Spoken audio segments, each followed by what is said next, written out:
কুড়িয়ে পাওয়া 2.5 লাখ টাকা ফেরত দিয়ে সততার অনন্য দৃষ্টান্ত দেখালেন রিকশা চালক রূপচাঁদ সোহেল। বুধবার রাজধানীর নীলক্ষেত এলাকা থেকে কুড়িয়ে পাওয়া ওই টাকা থানায় জমা দেন তিনি। এনটিভিতে এ খবর প্রচার হয়, টাকার মালিক খুঁজে পায় পুলিশ। বৃহস্পতিবার দুপুরে ডিএমপি কমিশনার একেএম শহীদুল হকের উপস্থিতিতে মালিকের হাতে টাকা তুলে দেন রূপচাঁদ। দিদা চৌধুরীর রিপোর্ট। রূপচাঁদ ঢাকায় রিকশা চালান 26 বছর ধরে। স্ত্রী ছাড়াও সংসারে এক ছেলে এক মেয়ে। দিনের রোজগার দিনেই ফুরিয়ে যায়। অন্য সব দিনের মতো বুধবারটাও একইভাবে শুরু করেছিলেন রূপচাঁদ। অনেকক্ষণ বসার পরে আমি কই, আল্লাহ আজকে কোনো খেপ মিলে না, ব্যাপারটা কি, আজকে রিজিকে কিছু মিলবো না।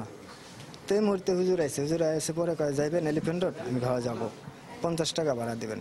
নীলক্ষেত মোড় পার হতেই দেখলেন একটি প্যাকেটটি খুলতেই দেখেন 5 বান্ডিল টাকা, সবগুলোই 500 টাকার নোট।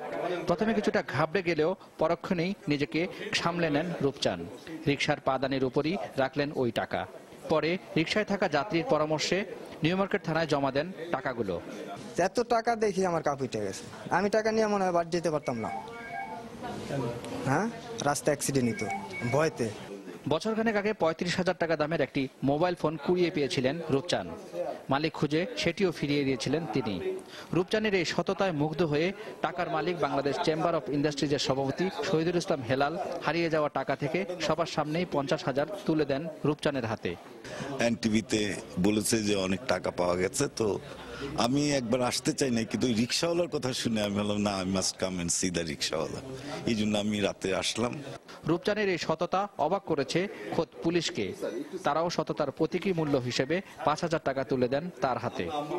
এদের কাছে আমাদের কিছু শিক্ষণীয় আছে। আমরা যখন জাতি হিসেবে অনেক নিচে চলে যাচ্ছি, তখন সে একটা অনেক বড় ধরনের কাজ করছে এবং আমার ভালো লেগেছে যে আমার থানায় এই ঘটনাটা ঘটেছে এবং আমার মাধ্যমে এটা সে আবার ফেরত পেল। এটুকু আমার ভালো লাগা, আর আমার কোনো কৃতিত্ব এখানে নাই।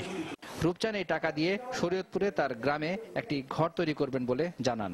অনিয়ম, দুর্নীতি, লোভ, লালসা আর সামাজিক অস্থিরতা যখন গ্রাস করছে মানুষকে, তখন সততা ও নির্লোভের এই দৃষ্টান্ত দেখালেন একজন সাধারণ রিকশা চালক। দিদা চৌধুরী, এনটিভি নিউজ, ঢাকা।